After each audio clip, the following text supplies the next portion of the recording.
Zamislite, naša Hrvatska nije samo more i obala. Više je od pola Lijepe naše prekriveno šumom. A vjerujte mi na riječ, ni naša Slavonija nije samo lijepa, zlatna i ravna.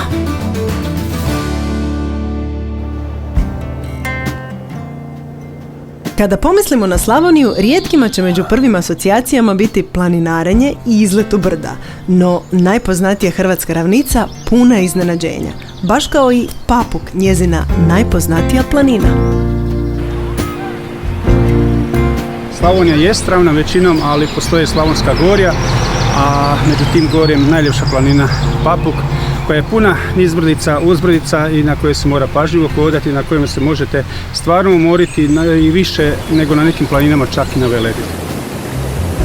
Što planinar svakako mora imati sa sobom u jednom ovakvom ruksaku? Ha? Pa mora prije tog ruksaka imati jako dobre cipele, štapove. Ne ovakve koje ja pretpostavljam. Takve ne, ali za ovu šetnju još do 500 metara su dobre. I naravno dovoljno vode, nešto za osvježice, nešto za dezinficirati grlo i naravno energije. Slanina, čvarci, kulen, sir.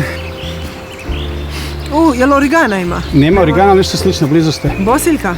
Majčina dušica, stolisnik i lavanda. Baš znači sve sa našeg imanja. I to moramo baš za dezinfekciju grla, jer ko zna... To je nužda. Nužda, da. Prije više od 10 godina Papuk je dobio status i geoparka, što ga svakako čini omiljenim mjestom za ekološki osviještene posjetitelje. I to nije sve što ova slavonska planina nudi.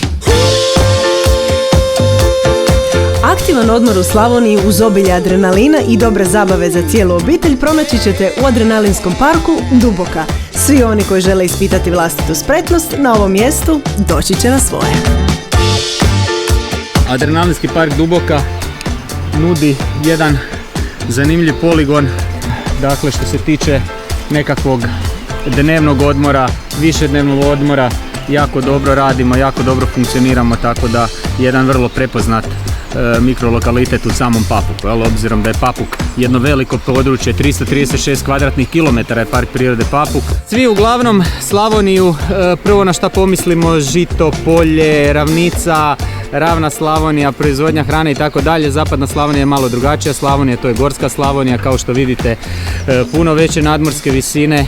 Prvi sljedeći vikend ovoga proljeća morate provesti ovdje, da doživite ovu prirodu, da doživite Papuk, da potrošite sve ono što ste skupljali preko tjedna u uredu, onu energiju. Znači dođite, onu nervozu, da se opustite, makar dođite zagrlite ovdje bilo kakvo stablo, ne morate proći ovaj poligon. A iz parka prirode Papuk ne odlazi se bez posjeta šumi Jankovac. 35 metara visine, dakle, ajmo reći vikendom obavezna destinacija za prvenstveno Slavonce, prvenstveno naše planinare slavonske. Biser prirode, evo i ljudi su biseri, ali u dobrom smislu.